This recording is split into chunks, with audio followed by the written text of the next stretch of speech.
ధరణి పేరుతో సాగించిన దోపిడీని వెలికి తీస్తామని రెవెన్యూ శాఖ మంత్రి పొంగులేటి శ్రీనివాసరెడ్డి తెలిపారు. ఆక్రమణకు గురైన ప్రభుత్వ భూములను స్వాధీనం చేసుకుని పేదలకు పంచిపెడతామన్నారు. ఇందిరమ్మ రాజ్యంలో ప్రజలు స్వేచ్ఛగా జీవించవచ్చని మంత్రి చెప్పారు. బీఆర్ఎస్ నేతలు ఇంకా అధికారంలో ఉన్నామనే భ్రమంలో నుంచి బయటకు రావాలని హెచ్చరించారు. డిసెంబర్ 22న మరో 2 గ్యారంటీలను అమలు చేస్తామని పొంగులేటి చెప్పారు. జర్నలిస్టులతో పాటు ఇల్లు లేని పేదలందరికీ ఇల్లు కట్టిస్తామని తెలియజేశారు. ప్రజలకిచ్చిన అన్ని హామీలను కాంగ్రెస్ ప్రభుత్వం నెరవేరుస్తుందని మంత్రి వెల్లడించారు.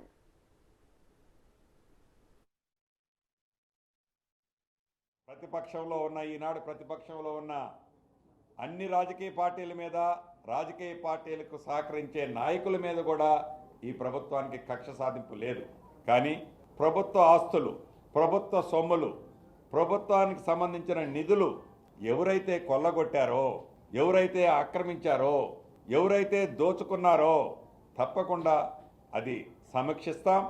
ఆ సమీక్షించి ప్రభుత్వ భూములు అది హైదరాబాదులో కానీ, వరంగల్లో కానీ, ఖమ్మంలో కానీ, ఇతరత్ర ఏ ప్రాంతంలోనైనా ప్రభుత్వ భూములు ఆక్రమించినా, ప్రభుత్వ సొమ్ములు కొల్లగొట్టినా, ఆనాడు ప్రభుత్వం ఉంది కదా, అధికారం ఉంది కదా అని అనేక వర్కులలో వారికి నచ్చినట్లు బినామీ ఎస్టిమేట్లు తయారు చేసి వారి బినామీ కాంట్రాక్టర్లకు ఇచ్చుకున్నా వాటిని ఒక్కసారి పునఃపరిశీలన చేసుకొని కరెక్ట్ చేసుకోవాలని అయితే ఇందాక అధికారుల సమక్షంలో చెప్పడం జరిగింది.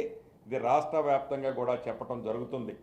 అసెంబ్లీ సాక్షిగా ప్రతిపక్షంలో ఉన్న నాయకులు ఇంకా వారు అధికారంలో ఉన్నారనే అపోహలో ఉండి, ఇంకా అధికారం ఉందనే మత్తులో ఉండి, ఏదైతే పొగరబోతి గిత్త రంకెలేస్తుందో, ఏదైతే అహంకారపూరితంగా గతంలో నడిస్తే ఆ నడిచిన దాని ప్రజలిచ్చిన మ్యాండేటరీని మర్చిపోయి ఇంకా మేము అధికారంలో ఉన్నామని విర్రవీకారో ప్రజలు ప్రతిదాన్ని గమనిస్తున్నారు.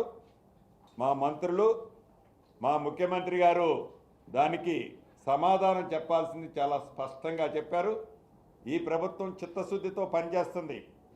ఈ ప్రభుత్వం వచ్చిన లగాయితో, ఈ ప్రభుత్వం స్టార్ట్ అయిన మొదటి నుంచి గడిచిన ఈ 10 రోజుల్లో ఈ ప్రభుత్వానికి ఒక క్లారిటీ ఉంది. ప్రజలలో మమేకం కావాలి, ప్రజల కష్టాలు వినాలి, ప్రజల కష్టాలు విని వాటిని పరిష్కరించే మార్గాన్ని కనుగొనాలి.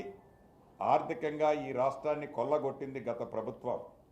రేపు 20వ తారీఖు జరగబోతున్న అసెంబ్లీ సాక్షిగా వైట్ పేపర్ను కూడా ఈ ప్రభుత్వం ప్రజల ముందు ఉంచనుంది. ప్రతిపక్షంలో